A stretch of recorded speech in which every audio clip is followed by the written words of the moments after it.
Hi, I'm Luke Jansma, and I'm here to give you my informative speech on hearing loss and prevention. One of the main mission statements of Sertoma is the importance of taking care of your ears. Now, not just to make sure that they're clean, you don't have any earwax in there, and that you clean behind your ears, but it is also important that you protect your ears from any really harmful sounds. Sertoma has always been an advocate for hearing health, especially since there are certain types of hearing loss that can be prevented. So, there are 3 types of hearing loss according to Mayo Clinic article on hearing loss. There is conductive, which involves the outer or middle ear. There is sensorineural, which involves the inner ear. And with this one is the most important because this one is involved with loud noises. Then there's mixed, which is a mixture of the both. What this is supposed to show is that all parts of your ear are subject to injury and are incredibly sensitive. To understand better how hearing loss happens, first we have to understand how we hear. So just like the types of hearing damage, there are 3 parts to your ear. First, sound vibrations will funnel from the outer ear and pass to the eardrum. The eardrum is located in the middle part of the ear, and in the middle part of the ear, there are also 3 tiny bones. And what all these do is they work together in conjunction to help amplify the vibrations to make sure that they reach the inner ear. When they reach the inner ear, then there are thousands of tiny hairs in your inner ear, and what they do is they take the vibrations that were coming from the outer to the middle ear, and then they translate them to electrical current. So that way, your brain can translate the sound, and you can understand what you're hearing. Now that we understand the types of hearing damage and how the ear works, now we need to understand that sounds, loud sounds, are a leading cause to noise-induced hearing loss, or NIHL. Sound is measured in decibels.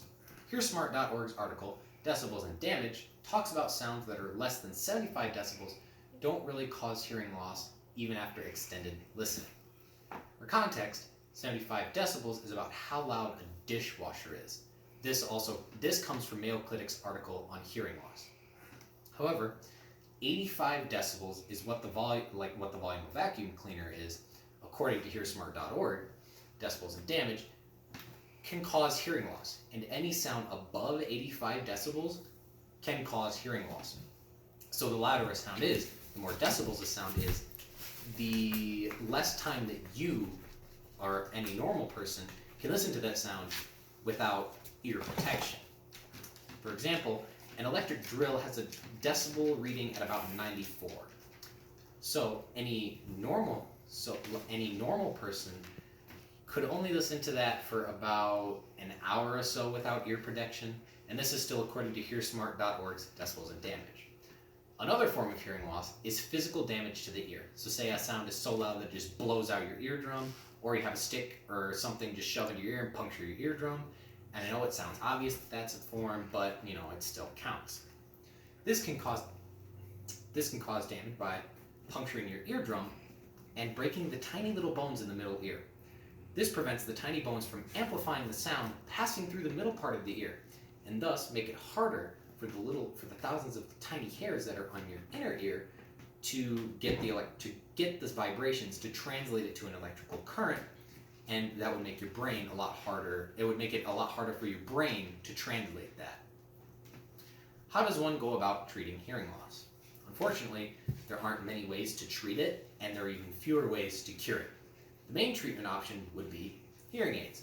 And even then, hearing aids are only really effective when damage occurs to the tiny hairs in your inner ear, according to the National Institute of Deafness and Other Communication Disorders article on hearing aids. So the next natural step would be how we prevent it, because prevention is one of the most important steps.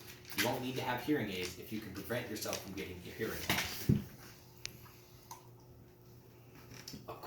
The first natural step is to acknowledge.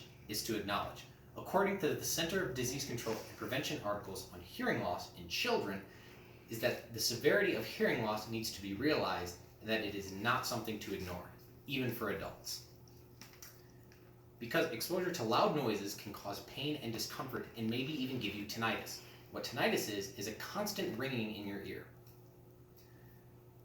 Now, this article is for parents trying to protect their children from hearing loss. But many of the points also still apply to adults. Next, People must identify the sources of loud noises in their day-to-day lives. For example, lawnmowers, blenders, music with the volume all the way up, among many other things. The next thing is people then need to adapt the behaviors that will prevent their hearing loss. By making sure, so first you make sure that music or the television isn't turned all the way up. It's at a level that you can hear but isn't deafening. If you can help it, you try to get away from all the big, large sounds. Some people may have to work in an environment or places that are surrounded by loud sounds that go above 85 decibels every day. Something that could be done to assist is noise dampening headphones. These headphones significantly dampen the sounds that are coming through.